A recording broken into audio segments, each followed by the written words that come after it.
Olá, bom dia a todos. Um dia de muita alegria, de muito amor, de muita paz. Que Jesus esteja conosco, que Jesus esteja em nossos pensamentos, em nossos sentimentos, e que possamos contar sempre com a ajuda, com o apoio de todos os amigos espirituais.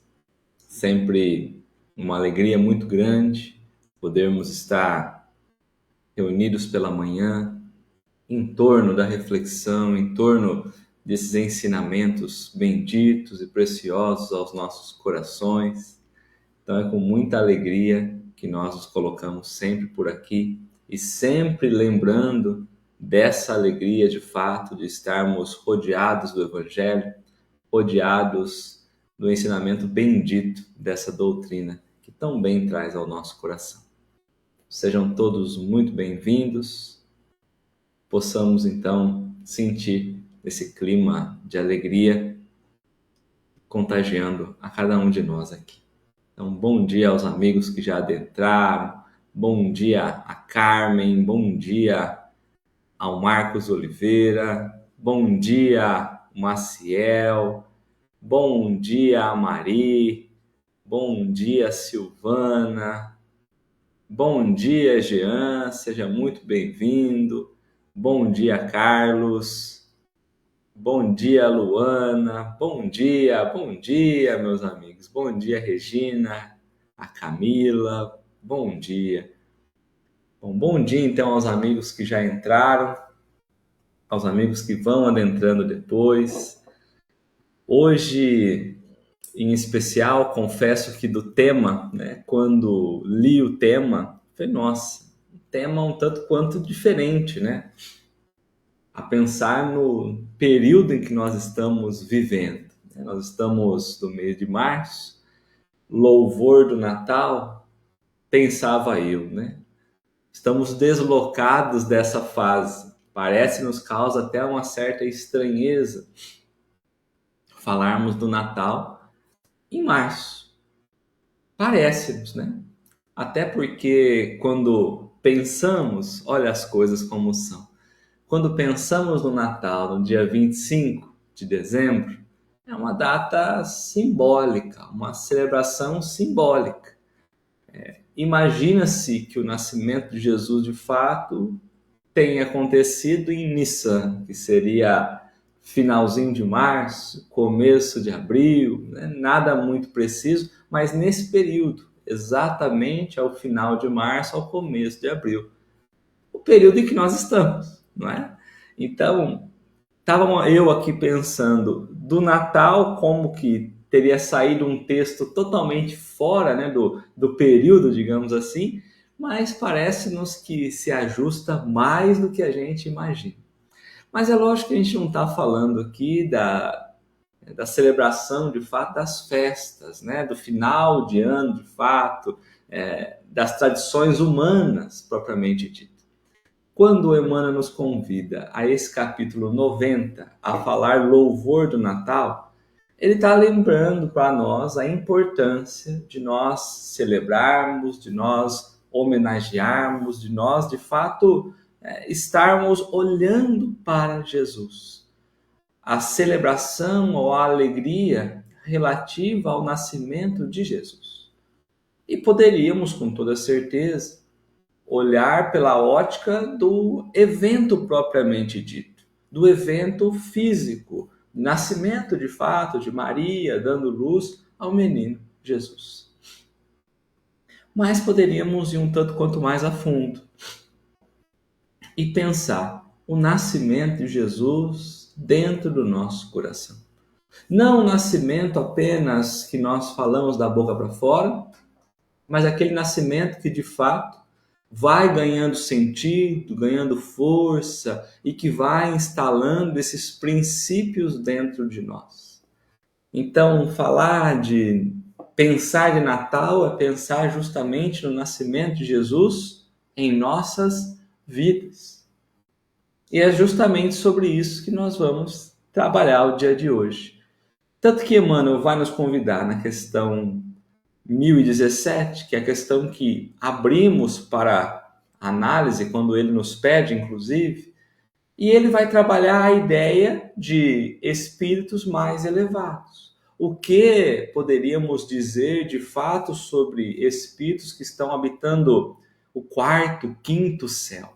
Céu mais elevado, né? O que nós poderíamos trazer dessa definição, desse olhar? Ou até poderíamos refletir um tanto quanto antes como nós nos portaríamos para chegar a esses estados mais elevados. Então, quando a gente pega para olhar a parte em que encontramos essa resposta, essa pergunta e resposta em O Livro dos Espíritos, vai falar justamente das esperanças e das consolações, em especial das penas e dos gozos.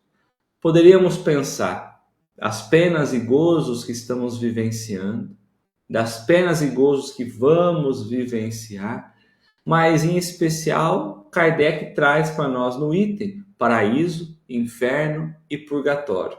Paraíso perdido e pecado original.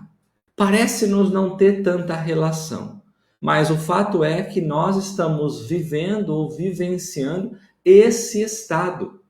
Nós estamos, de fato, ora, vivenciando um paraíso mental, né, de consciência, ora um inferno, ora um purgatório, ora abandonamos ou perdemos o próprio paraíso. De fato, muitas vezes nós ainda não conseguimos compreender qual é o sentido reto, qual é o objetivo real que cada um de nós deve buscar e caminhar. Em resumo, o porquê é que nós, de fato, nascemos, encarnamos e fomos criados, se nós estamos ou não cumprindo, né, com os nossos verdadeiros objetivos. Então, vamos analisar primeiro a questão que ele nos convida, a questão 1017. Alguns espíritos disseram estar habitando o quarto, o quinto céus, entre outros. Que queriam dizer com isso? Então, quando Kardec vai fazer, né, vai questionar os espíritos, interrogar os espíritos, fazer a evocação dos espíritos, alguns espíritos disseram para eles: olha, estamos no terceiro, no quarto, no quinto, no sexto, no sétimo. Não só para Kardec. Quando nós buscamos interpretações antigas, também se falava de espíritos habitando céus, céus mais elevados, não é?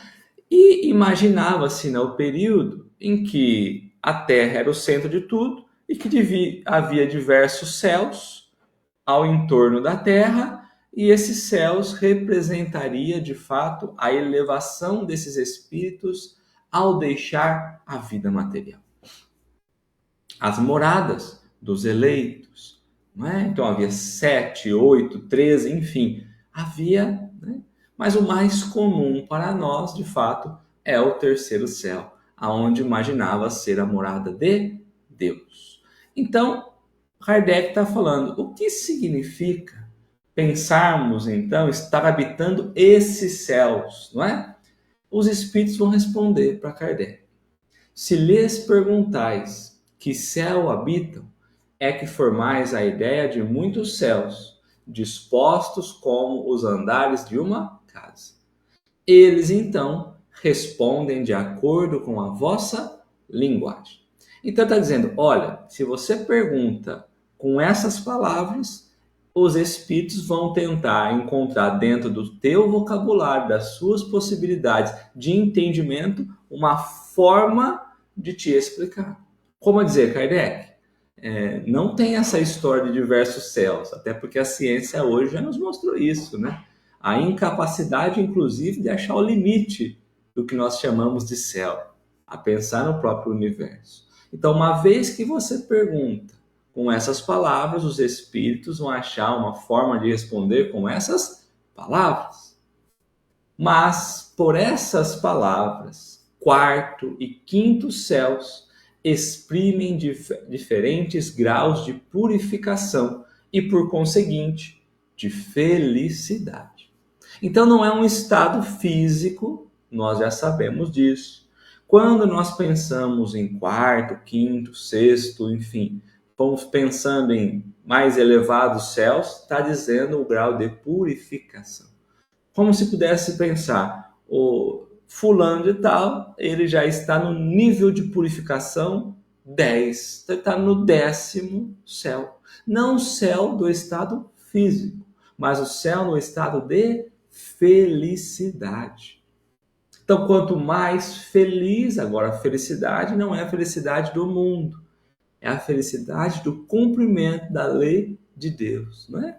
Então, hoje cedo ainda, eu estava presenciando uma conversa construtiva, né? E teve um amigo que disse assim, a um outro amigo, né? Meu filho, mas se eu acreditar em Deus, e se for tudo mentira, mas eu seguir os princípios, as leis e tudo mais, o que eu perdi com isso? Nada. Agora, se eu seguir totalmente errado, né? Ainda que eu não acredito em nada, porque era essa a conversa, mas você se entrega ao mal, a gente que se preocupa, a gente que se prejudica, né? A dizer o seguinte, a nossa fé, independente de querermos acreditar ou não, independente de conseguirmos provar ou não, precisa nos transformar em criaturas melhores por si só. Independente do que nós vamos ver, encontrar, porque é natural que eu me melhorando é muito melhor do que ficar estacionado. Então, quando a gente olha no que ele está trazendo para nós, que os Espíritos estão trazendo para nós, é natural de que nós busquemos esses estados de elevação dos céus, de buscarmos céus mais elevados, ou seja, elevações espirituais mais elevadas. Porque, no fundo, o que eu vou perder com isso? Muito pelo contrário, a gente só ganha, não é? É exatamente como quando se pergunta a um espírito se ele está no inferno. Não tem dias que a vida está tão complicada que aí tem determinadas pessoas que dizem: meu Deus, hoje a vida está um inferno. Está terrível a vida, está difícil a vida. Ninguém está pegando fogo, né? Mas fala: olha, hoje foi um inferno, viu? Hoje foi difícil, né? Foi sofrido. Então é essa a interpretação que nós precisamos ter de céu e inferno. É de estado, né? É estado de consciência, o estado das coisas, da situação. E os espíritos continuam. Se for desgraçado, né, dirá sim, ou seja, não, sim, o dia foi muito difícil, né? Porque para ele, inferno é sinônimo de sofrimento. Se ele estiver sofrendo, lógico que ele vai falar que ele está no inferno. Sabe, porém, muito bem que não é uma fornalha. Um pagão diria estar no Tártaro. Nós sabemos muito bem que ao falar que estamos no inferno ou no Tártaro, como nós quisermos saber ou falar, é apenas o estado do que nós estamos sentindo. Então, falar, hoje eu estou no inferno, quer dizer que, na verdade, eu estou vivendo um sofrimento e não um estado físico propriamente dito. E isso nos diz muito, porque é motivo de olharmos para a nossa vida e entender que a felicidade ou o inferno está justamente na maneira como nós nos colocamos, como nós colocamos a realizar as coisas, a fazer e sentir as coisas no entorno de nós. Mas Kardec vai avançando mais um pouquinho, na questão 1018. Então Kardec vai perguntar aos espíritos: em que sentido se deve entender as palavras do Cristo? Meu reino não é deste mundo. Então veja bem, a gente estava falando céu e inferno. Jesus falou que o reino dele não é aqui. Ele era, então, um rei em outro mundo, trazendo para nós o entendimento de que há outros mundos, inclusive materiais. E que aqui seria talvez, então, um estado passageiro. E os espíritos vão dizer para Kardec, respondendo assim, o Cristo falava no sentido figurado. Porque poderíamos pensar, bom, então Jesus tem um castelo em algum outro local. Um castelo físico, né? Será que é isso? Dizer que meu reino não é desse mundo? Será que é um castelo físico que nós estamos falando? E aí os espíritos vão responder, né? Não, é um estado figurado que Jesus está dizendo. Queria dizer Jesus, então, que o seu reinado se exerce unicamente sobre os corações puros e desinteressados. Ele começa a abrir para nós justamente esse estado de felicidade. Será que um reino diferente não seria esse céu? Não seria esse reino de alegria por cumprimento das leis de Deus? E continuam, né? Ele está onde quer que domine o amor do bem. Jesus está aonde for que domine o amor do bem. Mas os homens, ávidos das coisas deste mundo e apegados aos bens da terra como ele, não estão. E os homens, então olha só, os homens ávidos, né, pelas coisas do mundo, querendo, né, as coisas do mundo, apegados aos bens do mundo, junto com Jesus, eles não estão. Interessante. A dizer que nesse reino em que Jesus está, nós não estamos. Porque nós estamos em reinos materiais, reinos físicos. De novo, muitas vezes vivendo um inferno espiritual, porque estamos querendo viver em um reino diferente daquele que Jesus veio nos ensinar. A Terra talvez seja isso, né? Provas e expiações, locais de sofrimento, locais de angústia, locais de aprendizado, mas não deixa de ser um local que realmente nos traz aí grande sofrer. Na questão 1019, Kardec vai fazer mais uma pergunta, então, aos espíritos. Poderá algum dia implantar na Terra o reinado do bem?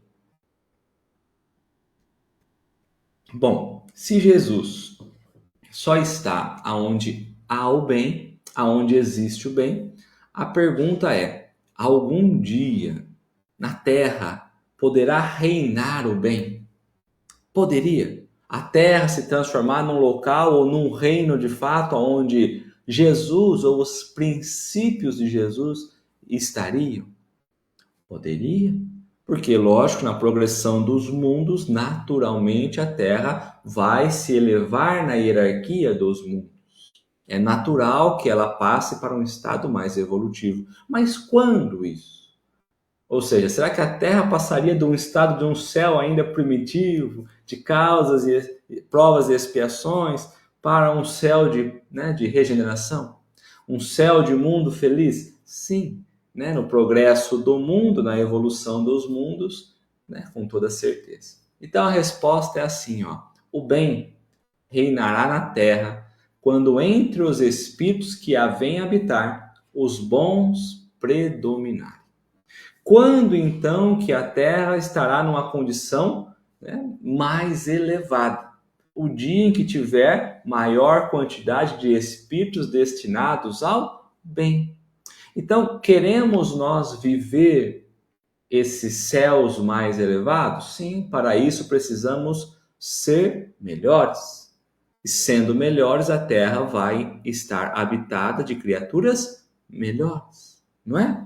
Porque então farão que aí reine o amor e a justiça, fonte do bem e da felicidade.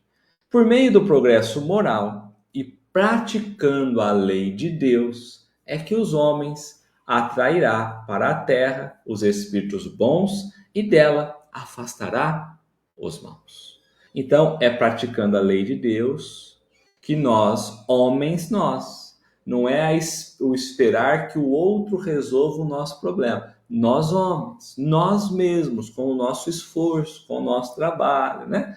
Nós atrairemos para a Terra espíritos bons também. Afinidade. Afinidade. Quanto mais a gente evolui, mais a gente cria uma psicosfera para que os bons espíritos estejam conosco. E assim nós estaremos habitando céus mais elevados, não é? Afastando os maus. Estes, porém, não a deixarão senão quando daí estejam banidos o orgulho e o egoísmo. E a resposta se estende um tanto quanto mais, mas quem assina a mensagem é São Luís.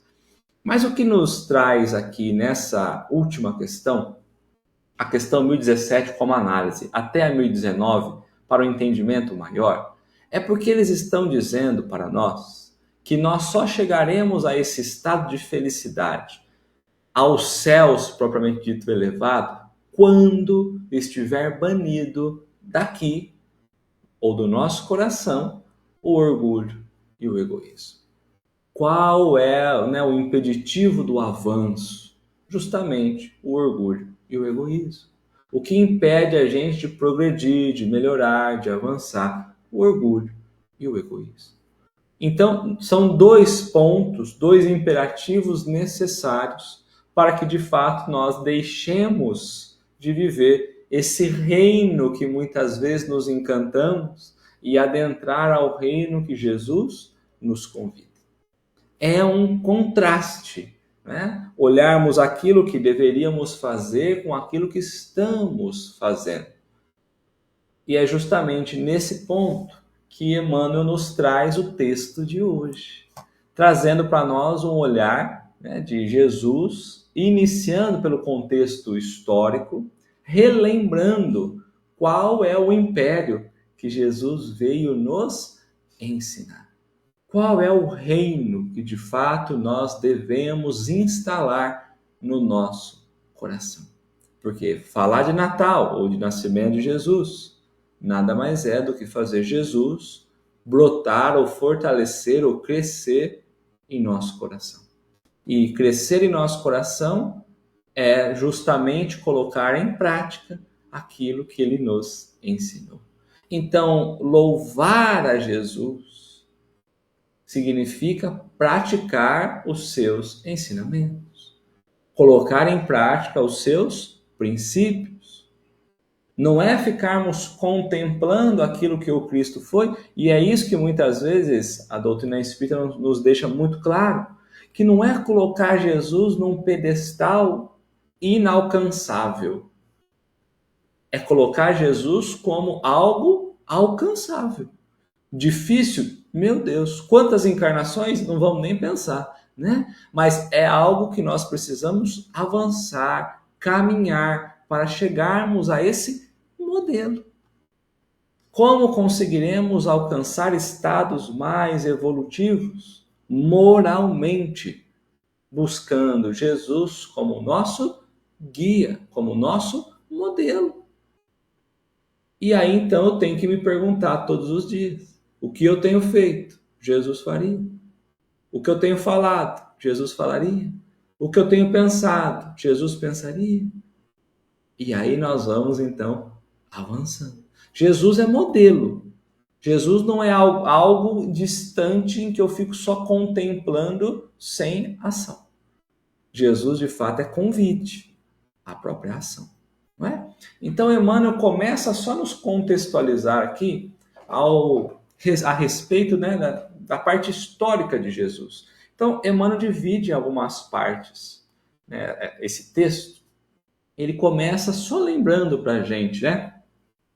Então, historicamente, ele começa, ó: Senhor Jesus, quando vieste ao mundo, numerosos conquistadores haviam passado, cimentando reinos de pedra com sangue e lágrimas. Quando Jesus nasce, há 2000 anos atrás, né, então ele está dizendo, olha, havia aqui grandes impérios, né, construídos de que forma? Grandes impérios de reinos de pedra, pedras, construções físicas, que passa, né, que o tempo leva embora, que esfarela, que fica-se apenas aí as ruínas, né? Então ele fala, olha, antes de Jesus vir, no período em que Jesus nasce, os impérios eram construídos com muita violência, com muita opressão. Como eram os poderosos? Como os poderosos conseguiam mais poder? A gente pega o Império Romano, por exemplo, era na base da força, na base da arma, da ameaça, né, da violência. Então a população tinha medo, a população acabava cedendo, né, às imposições, porque ninguém queria ser morto. E realmente era um estado violento.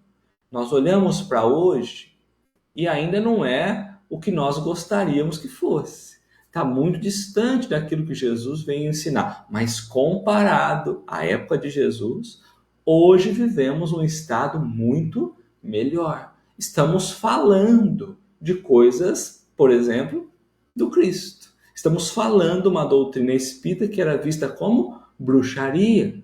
Tempos atrás, eu já não estaria mais aqui, não é? E nós não estaríamos mais aqui. Então, Emmanuel abre para nós lembrando como era um cenário quando Jesus vem, então, à Terra, né? Quando vieste a esse mundo, não o mundo de Jesus, ou seja, um mundo conturbado, com guerra, com violência, com opressão, né? Foi nesse período em que Jesus vem. Parece que ele está falando de nós mesmos, sabe? Dentro de nós, ainda a violência, ainda a opressão, ainda um olhar muito para a pedra, ou seja, para as coisas materiais do mundo, né? Talvez seja esse, né, o dualismo do entendimento do texto. Na retaguarda dos carros de ouro e púrpura, em que lhes fulgia a vitória, alastravam-se como rastros da morte a degradação e a pilhagem, a maldição do solo envelhecido e o choro das vítimas indefesas. Então via-se os carros chegando todos, né? Os carros do império, né? Chegando, né? Do exército, todos lá gloriosos pela vitória, por mais poder, por mais força, andando e caminhando sobre o ouro, sobre a púrpura, todos brilhantes, ou seja, mostrando a riqueza disso, né? Mas em cima de cada vitória havia no fundo, é o que ele coloca, né? Muita escravidão, muita violência, muito saque, né? Enfim, quantas coisas ruins tinham por trás dessas conquistas do Império. Os conquistadores, por exemplo, né? Vinham, se mostravam todos felizes, todos saudando, mas no fundo, trazia dentro de si o sofrimento, a injustiça que havia cometido sobre outros povos. Parece que está falando da gente também, porque a gente se mostra para o mundo tão vitorioso, né? E para se destacar no mundo, muitas vezes há escolhas equivocadas. Há injustiças que é preciso cometer, há sofrimentos que cometemos a outros, saques que às vezes realizamos, né? Ou seja, roubos. Aí fala, mas eu não roubo dinheiro, mas roubo a esperança, roubo a oportunidade, roubo a alegria. Então, trazendo essa analogia que ele vai dizer, os carros vinham, sim, se mostrando grandiosos, mas atrás disso, quantas coisas ruins, ainda, né, inferiores, aconteciam. Um período em que Jesus estava nascendo, né? Levantavam-se poderosos em palácios fortificados e faziam leis de baraço e cutelo, ou seja, leis que eram impostas, né? Mesmo querendo ou não querendo, com a tua vontade ou não querendo, leis que eram impostas. E que se fossem violadas, né, decapitava, né? Era decapitado, né? Então levantava-se poderosos palácios fortificados e faziam leis de baraço e cutelo para serem, logo após, esquecidos no rol dos carrascos da humanidade. Então, quantos líderes construíam ali grandes impérios, mas que na verdade eram impérios passageiros. Havia toda uma tirania, mas ao passar do tempo percebemos que esses impérios ficaram, não é? Ainda que com a lei de bagaço cutelo, né, ou seja, os ditadores, né, impunham essas leis violentas, lá atrás um grande poder, Mas hoje, quando a gente analisa pela história, nós percebemos que, na verdade, eles eram muito cruéis. Parece-nos, então, de novo, dentro da própria analogia, que se a gente analisa a forma como nós agimos há 10 anos atrás para hoje, talvez vamos ver o quanto ainda éramos cruéis. Achávamos senhores das leis, achávamos conhecedores, agíamos como se estivéssemos de fato, purificado, tendo o poder nas mãos. Mas a gente vai vendo que, na verdade, não passava de crueldade, não é? Então, nesse momento do texto, Emmanuel começa agora a trazer para a gente a necessidade de olhar a forma como Jesus vai agir na história ou dentro de nós, Então, nós vamos ver a grandeza que Jesus começa a operar, como a humildade de Jesus vai levando a gente realmente a uma grandeza espiritual. E aí nós podemos ir comparando com a gente, mas agora é olhar para Jesus de fato e entender como ele quer ser reconhecido dentro de nós. Entretanto, Senhor, nascestes nas palhas e permanecestes lembrado para sempre. Então, em um mundo onde os poderosos reinavam, os grandes impérios reinavam, onde o ouro, a púrpura, ou seja, o luxo reinava, quem mais tinha dinheiro era quem mais tinha poder, quem mais era visto, é o que ele está falando, Então, Jesus nasce num cenário de diferentes poderosos da época, mas Jesus escolhe nascer aonde? Humilde. E humilde que foi, teve o seu legado até os dias de hoje.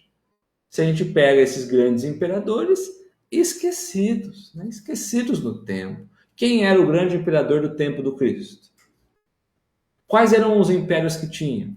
É lógico, de buscar a história, mas buscando a história nós vamos relembrando, sabendo da sua importância para a época ou não, mas sabendo de toda a crueldade. Mas Jesus não. Jesus, com a sua humildade, até hoje, ele está implantado dentro dos nossos corações. Então, se a gente pegar os grandes Césares da época, já se apagaram na história. Mas é estranho, porque traziam um grande poder, enquanto Jesus, que nada tinha, se perdurou, porque os ensinamentos foram instalados dentro de nós, não é? Ninguém sabe até hoje quais tenham sido os tratadores de animais que te ofertaram esburacada manta por leito simples, e ignora-se quem foi o benfeitor que te arrancou ao desconforto da estrebaria para o clima do lar. Então a gente não sabe como chama a pessoa, a família que cedeu a estrebaria para Jesus nascer. Não sabemos. Quem é que deu daquele local precário a condição de virar o início, o primeiro lar ali de Jesus? Porque o estábulo, a estrebaria, foi o lar de Jesus. Não sabemos. Mas e se não tivesse um local, como ficaria? Será que Jesus sobreviveria? Quem deu os primeiros cuidados? Porque não vão pensar que Maria deu nascimento a Jesus, ela voltou. Não, ela teve que ficar um tempo ali, teve que ser cuidada, teve que comer, certo? Então a gente precisa entender que teve corações ali que ajudaram Maria e José a que Jesus se mantivesse vivo, Então a gente percebe que são pequenos gestos que mantiveram vivo o Cristo, por exemplo, mas que nós desconhecemos os nomes. Quem cedeu a estrebaria? Como chama a família? Quem cedeu os paninhos, Não sabemos.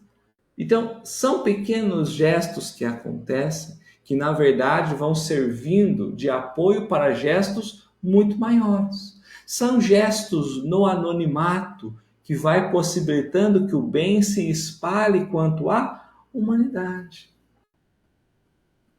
Quantas pessoas estão agora, hoje, por exemplo, fazendo um ato de bondade e ninguém nem está sabendo? O bem não ganha destaque. Ainda bem, não é? Haverá um dia em que o bem será tanto que será impossível não vê-lo. Mas há criaturas, nesse momento, com muita humildade, fazendo pequeninos gestos que às vezes olhamos e achamos insignificantes, mas que não estão buscando reconhecimento nenhum. E são esses que estão criando condição para gestos maiores acontecerem, não é? Então veja, quão importante foram os grandiosos do tempo de Jesus para que ele estivesse vivo na nossa memória? Talvez, sem importância nenhuma. Mas esses anônimos que ajudaram Cristo no início, ao crescimento, né, foram importantíssimos. Né? Então, gestos de bondade é muito importante, principalmente quando ele vem de forma anônima. Cresceste sem nada pedir, que não fosse oculto a verdadeira fraternidade. Então, Jesus nunca pediu ou nunca foi atrás de grandes riquezas ou de grande poder. Jesus, pelo conhecimento que ele tinha, inclusive da palavra, das escrituras, poderia estar num local de destaque, de poder. Mas Jesus nunca buscou a riqueza ou o poder. O que Jesus incentivava entre os homens? O amor. Então vê como que muitas vezes nós ainda estamos buscando céus, mas de um reino diferente, né? Então Jesus pregava, né, a compaixão, o perdão, o amor de um para o outro. E o que ele exigia como pagamento? O que ele exigia como troca? Não exigia nada em troca. Nada. Nada. Né? Escolheste vilarejos anônimos para a moldura de tuas palavras sublimes. Ele buscou, né, vilarejos desconhecidos, não grandes praças, né, para que ele pudesse falar, ou seja, para os mais simples, para a pequena quantidade de pessoas. Nós falamos do Sermão do Monte, um monte de pessoas, mas Jesus falando ali para uma multidão, quantas é a multidão que a gente está pensando? Então, às vezes, a gente não percebe isso, mas Jesus escolhe os vilarejos menores, as localidades menores, mais simples, mais humildes, para menos pessoas. Buscastes para companheiros de tua obra homens rudes, cujas mãos calejadas não lhes favoreciam os voos do pensamento. Então, quando Jesus vai escolher andar com alguém, quando Jesus vai escolher ajudantes para a sua tarefa, ele vai escolher homens que ainda eram rudes espiritualmente, que ainda, né, pouco esclarecidos. Mostrando para nós a condição de olhar para um irmão que muitas vezes é diferente da gente, que ainda não tem condição de fazer aquilo que a gente faz, e de criar uma esperança e trazê-los de fato a essas experiências. Jesus fez a mesma escolha. Companheiros duros ainda, um coração ainda voltado às coisas do mundo. Ou seja, Jesus escolhe locais simples, escolhe companheiros ainda difíceis, com coração duro, né? E conversaste com a multidão sem propaganda condicionada. Né? Então Jesus escolhe locais e pessoas muito simples para transmitir a sua mensagem. E como colocado, não tem condição nenhuma. Você ouve se quiser. A mensagem não será imposta. É sem condição.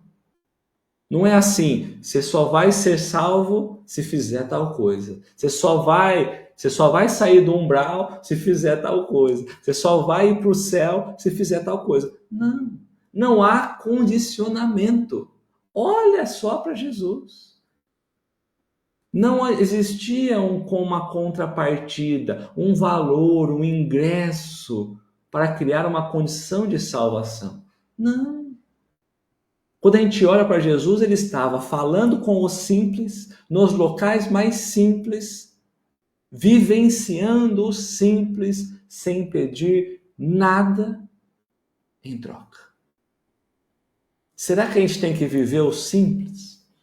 Será que a gente tem que buscar os estados simples das coisas? Será que a gente deve nos rodear de pessoas simples, ou seja, mesmo que não sejam tão instruídas, mas com o coração, né? Seja o coração a ser lapidado, sem criar nada, né, de condicionamento? Então a gente vai vendo, né, todo esse estado, toda essa forma que Jesus se coloca de nos ensinar. E agora Emmanuel vai adentrando a maneira como Jesus fica guardado na história. A gente olha esses gestos tão simples. Jesus, de fato, nascendo em nossos corações de uma forma tão simples, sem que a gente tenha que fazer grandes elaborações. A dizer para nós que a fé ela vem realmente sendo construída e elaborada, passo a passo, na simplicidade.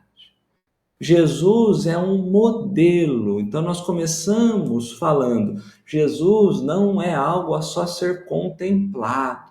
Jesus é algo a ser trazido como modelo, como nós devemos agir. Então vamos trazendo essa analogia para a nossa vida. Como Jesus agia, como eu tenho que agir. Jesus não está para nós como um salvador no sentido de ele vai nos salvar. Não, ele vai nos ensinar. E nos ensinar Jesus está para nós apenas como alguém que eu olho e falo, esse é o caminho. É assim que eu tenho que fazer. Porque se assim não for, estou eu terceirizando a responsabilidade toda para ele.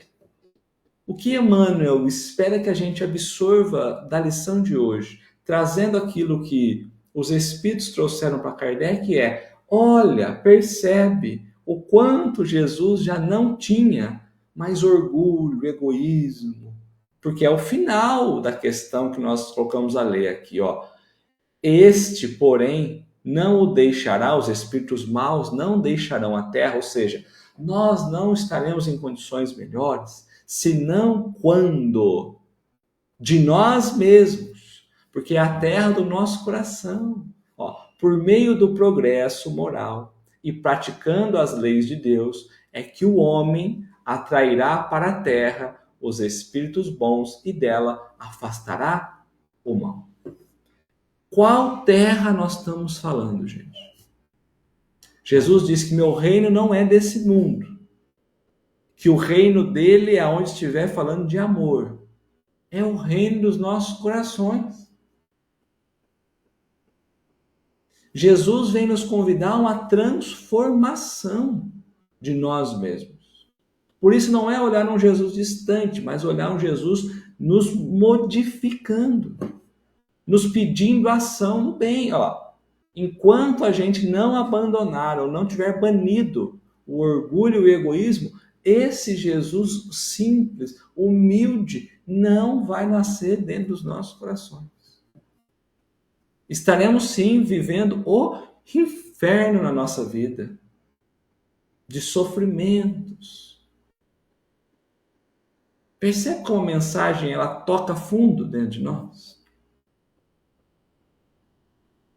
Mas, Leonardo, a gente olha para o mundo e a gente está vendo tantas pessoas aí buscando por destaques, isso ou aquilo, não é? Mas aí agora a gente vai ver, e Emmanuel vai adentrando ao finalzinho, que muitas vezes nós estamos fazendo as coisas buscando apenas o imediatismo, o momentâneo, aquele estado atual. E Jesus é alguém que ficou guardado na memória da humanidade, que talvez não tenha o seu reconhecimento oficial, digamos assim, né? E se a gente busca na história realmente, Jesus não está inserido na história. Está numa história muito ali superficial.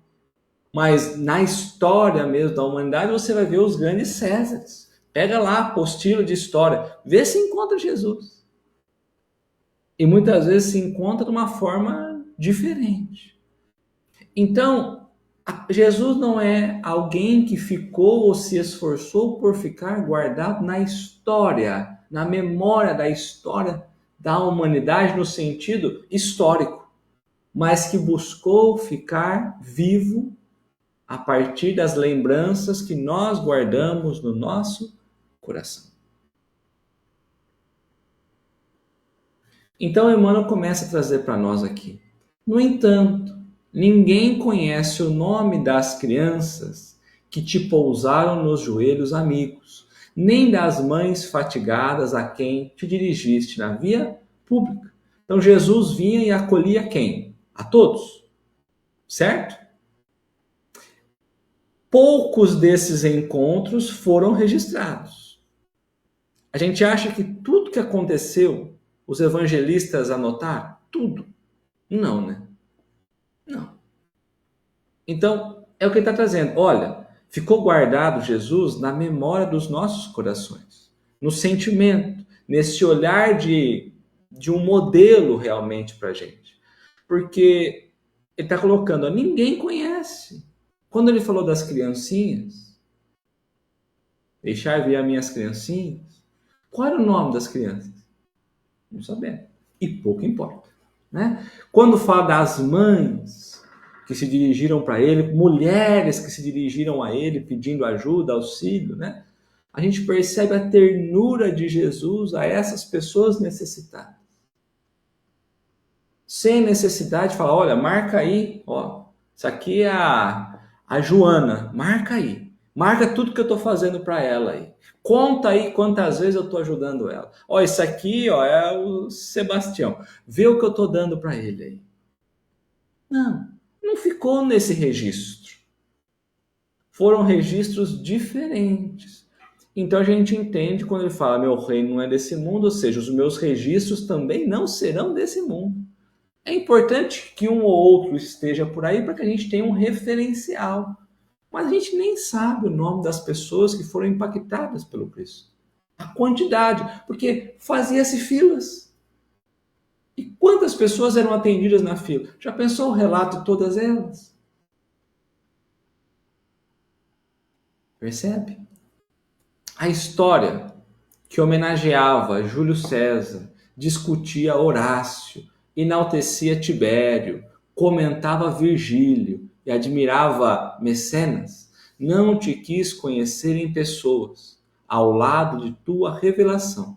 Mas o povo te guardou a presença divina e as personagens de tua epopeia chama-se o cego de Bartimeu, o homem da mão mirrada, o servo do centurião, o homem, né, o servo centurião, o mancebo rico, a mulher da Cananeia, o gago de Decápole, a sogra de Pedro, Lázaro, o irmão de Marta e de Maria. Então, a história buscava homenagear grandes nomes, e vai trazer Júlio César, Horácio, né? Enfim, Tibério, Virgílio e tantos outros. Mas, enquanto isso, Jesus estava ali ajudando de fato, de forma humilde, pessoas que ninguém nem sabe o nome. Então é o cego não sei do que, é a mulher que era assim. Eram as descrições daquilo que Jesus estava operando, ajudando no anonimato. E assim precisava ser. Vai falar que se fosse para guardar os nomes não teria como? Lógico que teria. Mas é que é diferente a maneira como a gente precisa entender.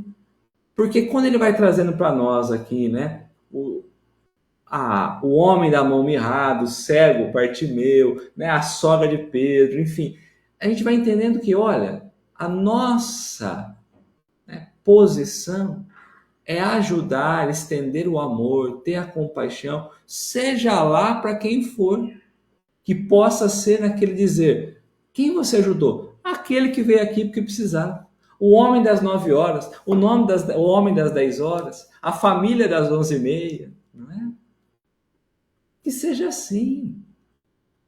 Porque é dessa forma, ou seja, acolhendo a todos, sem pedir nada como pagamento, como troca, como retribuição, nada, nada.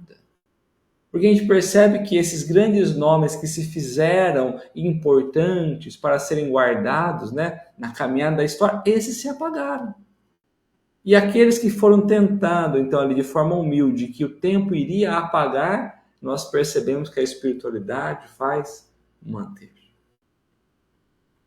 Ainda assim, Jesus, sem finanças e sem cobertura política, sem assessores e sem armas, venceste os séculos e estás diante de nós, tão vivo hoje quanto ontem. Diria que até mais vivo hoje, né? Chamando-nos o Espírito ao amor e à humildade, que exemplificaste, para que surja na terra sem dissensão e sem violência o trabalho e a riqueza, a tranquilidade e a alegria como bênção de todos. Então aqui Emmanuel vai trazendo a verdadeira vitória de Jesus. Que Jesus não tinha auxílio político, né? Não tinha riqueza, não tinha poder, não tinha impérios, castelos, não tinha exército, mas venceu o tempo e se mantém vivo. Enquanto aqueles homens de riqueza, de poder, o tempo apagou e estão apagados muitas vezes das nossas memórias. Quantos gostariam de ser, né, como um imperador do passado? A não ser que a gente esteja em um estado muito inferior, né? Mas quantos gostariam de ser ou de estar em contato com Jesus, né? Então a gente percebe que os ensinamentos de Jesus, eles se perduram, né, durante a eternidade do tempo. Os ensinamentos são ensinamentos, de fato, para a imortalidade da alma, nos preparando ao caminho de evolução e ascensão. Então Jesus nos ensina, de fato, a continuar essa jornada, colocando de nós apenas sentimento. Olhar para a vida com uma ótica diferente. E hoje, infelizmente, nós estamos indo e caminhando por mundos de pedras, que está valendo mais as pedras, ou seja, as questões físicas, materiais, do que propriamente dito as questões do espírito. Então, por isso que Emmanuel traz, de fato, esse olhar à celebração de Jesus, à homenagem do Cristo, de fazermos o Cristo vivo em nós. E ele finaliza no último parágrafo. É por isso que, emocionados, recordaste a manjedoura. Repetimos em prece, salve Cristo. Os que aspiram a conquistar desde agora, em si mesmo, a luz do teu reino e a força da tua paz, te glorificam e te saúdam. De que forma, então ele está colocando para nós aqui, né? De que forma que nós vamos buscar saudar o Cristo? De que forma nós vamos louvar o Cristo? De que formas que nós devemos mostrar o quão gratificante ou quão seguidores nós somos do Cristo? Aí Emmanuel está dizendo para nós, quando nós aspirarmos conquistar a luz que ele tinha. Ou seja, quando nós nos colocarmos a seguir os seus princípios, buscando acender a luz íntima. Porque o verdadeiro significado do nascimento de Jesus é, de fato, fazer com que a nossa luz interior, ou seja, a paz que o Cristo nos ensinou, de fato, esteja presente em nossas vidas. Então, se a gente muitas vezes pensa em Jesus, se a gente ora para Jesus, se a gente gasta tempo ali, né, referenciando ao Cristo, que bom! Mas de que forma que realmente nós vamos estar mostrando para Ele esse louvor, essa gratidão, quando nós estivermos colocando dentro de nós, né? É íntimo, ou seja, dentro de nós, como Emmanuel colocou, em si mesmo, fazendo brilhar a nossa luz no nosso reino, o reino interior. Então, que Jesus realmente possa estar presente na nossa caminhada, mas não para nos levar além, mas para que faça-nos ascender, para que aí sim nós, acesos, possamos caminhar com os olhos mais atentos ao verdadeiro reino, que é o reino do amor. Por isso ele diz: o meu reino não é deste mundo, porque é preciso que estejamos nós caminhando nesse mundo do sentimento, abandonando o instinto, as sensações e caminhando a purificação do nosso sentimento. E quanto mais purificados estivermos, quanto mais ativos ou vivos nos princípios do Cristo, mais estaremos nós, então, habitando céus mais elevados. Que Jesus, então, esteja sempre ativo nessa vontade viva nossa de implantar os seus ensinamentos, seus princípios e vivermos a verdadeira vida. Não é? É uma lição fácil? Não é. Pede muito esforço? Pede muito esforço, né? Fala bom dia aos amigos, então. Bom dia ao meu segundo pai aqui, um grande beijo no teu coração. Minha mãe, um grande beijo para você. Beth, bom dia. A Isildinha também desejando um bom dia a todos nós. O Messias, bom dia. Um grande beijo aí para você, toda a família, viu? A Zenite, bom dia. A Janete, bom dia. Desejando um dia abençoado para todos nós. A Cláudia Moraes, desejando um bom dia. A Antonieta também, bom dia, minha amiga. Deus abençoe o nosso dia, viu? Com muita luz e muita sabedoria.